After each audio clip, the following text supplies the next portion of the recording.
यह कथा उस समय की है जब सृष्टि के पालनहार भगवान शिव गहन तपस्या में लीन थे। वे कैलाश पर्वत की एकांत गुफाओं में समाधिस्थ थे, जहां उनका ध्यान किसी भी सांसारिक वस्तु से विचलित नहीं होता था। उनकी प्रिय पत्नी माता पार्वती अपने महल में अकेली थी और उन्हें अपनी सेवा के लिए कोई नहीं मिला। उन्होंने महसूस किया कि उनका कोई अपना नहीं है जो केवल उनकी आज्ञा का पालन करे और उनकी इच्छाओं को समझे। यह विचार उनके मन में गहराई से बैठ गया। एक दिन जब वह स्नान करने जा रही थी तो उन्होंने अपनी त्वचा पर लगे उबटन और मैल को इकट्ठा किया। उन्होंने उस सामग्री से एक बालक की मूर्ति बनाई जो देखने में अत्यंत सुंदर और आकर्षक थी। पार्वती माता ने अपनी दिव्य शक्ति से उस निर्जीव मूर्ति में प्राण फूंक दिए।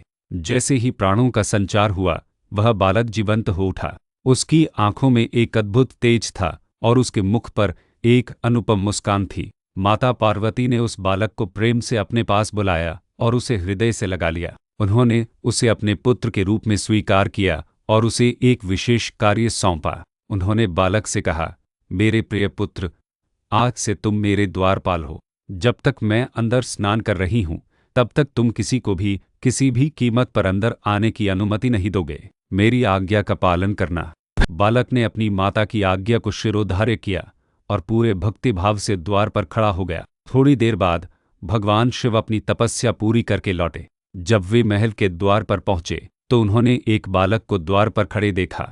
उस बालक को उन्होंने पहले कभी नहीं देखा था। शिव ने अंदर जाने का प्रयास किया, लेकिन बालक ने उन्हें रोक दिया। आप कौन हैं? बालक ने निर्भयता से पूछा। माता पार्वती अंदर स्नान कर रही हैं और उन्होंने किसी को भी अंदर आने से मना किया है। शिव को यह सुनकर आश्चर्य हुआ और क्रोध भी आया। उन्होंने कहा, मैं पार्वती का पति हूँ और इस घर का स्वामी हूँ। तुम मुझे अंदर जाने से कैसे रोक सकते हो? बालक ने विनम्रता से लेकिन दृढ़ता से उत्तर दिया, नहीं, मैं आपको जाने नहीं दे सकता। मेरी माता की आज्ञा सर्वोपरि है। आप कृपया प्रतीक्षा करें। यह सुनकर शिव का क्रोध बढ़ गया। उन्होंने अपने गणों अनुचरों को आदेश दिया कि वे इस बालक को हटाकर रास्ता साफ करें।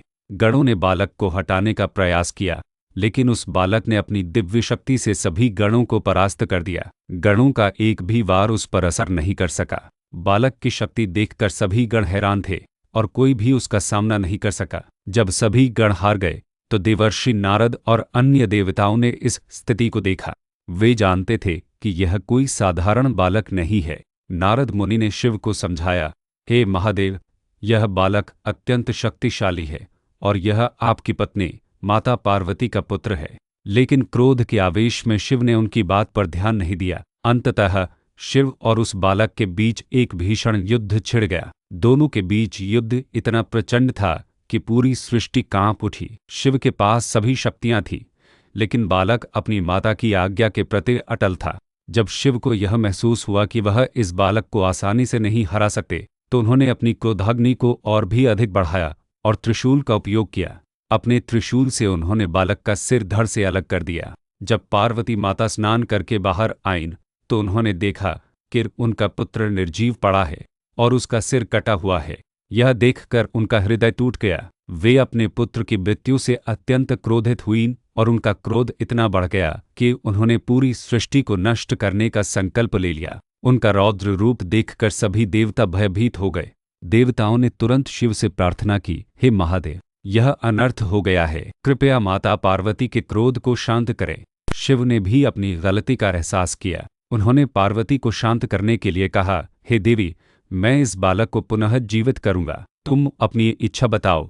पार्वती ने दो शर्तें रखी। पहली, उनके पुत्र को पुनः जीवित किया जाए और दूसरी, उसे देवताओं में सबसे पहले पूजा का अधिकार मिले। शिव ने दोनों शर्तें स्वीकार कर लीं।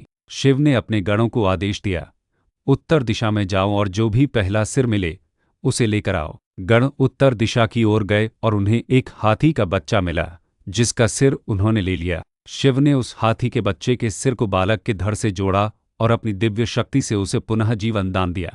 बालक जीवित हो उठा, लेकिन अब उसका मुख हाथी का था। माता पार्वती ने अपने पुत्र को इस नए रूप में स्वीकार कर लिया और उसे हृदय से लगा लिया। शिव ने बालक को आशीर्वाद देते हुए कहा, आज से तुम गणपति गणों के स्वामी कहलाओगे। तुम सभी देवताओं में सर्वोपरि पूजे जाओगे। कोई भी शुभ कार्य, पूजा या अनुष्ठान तुम्हारी पूजा के बिना सफल नहीं होगा। जो भी सबसे पहले तुम्हारी पूजा करेगा उसे सभी विघ्नों से मुक्ति मिलेगी। इस प्रकार माता पार्वती के प्रेम और शिव के आशीर्वाद से एक बालक का जन्म हुआ और उसने गणपति का पद प्राप्त किया। वह बालक कोई और नहीं, भगवान गणेश थे, जिन्हें आज भी हर शुभ कार्य से पहले पूजा जाता है।